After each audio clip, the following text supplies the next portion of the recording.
Hello viewers, welcome to Happy Streamers. In this video, I'll show you how to add music to your Instagram post. Let's see how to do that.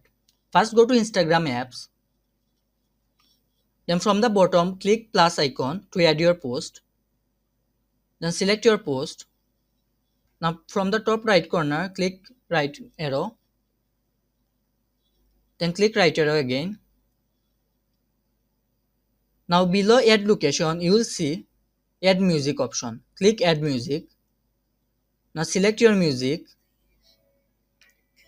Now select the part of your music you want to share. You can select the timer also.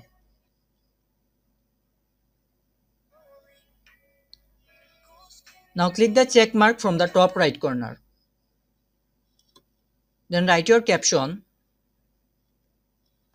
Then click the check mark again. Now if you open your post, you will find that your music has been added to your post. That's all. If you find this video useful, please subscribe. Thank you.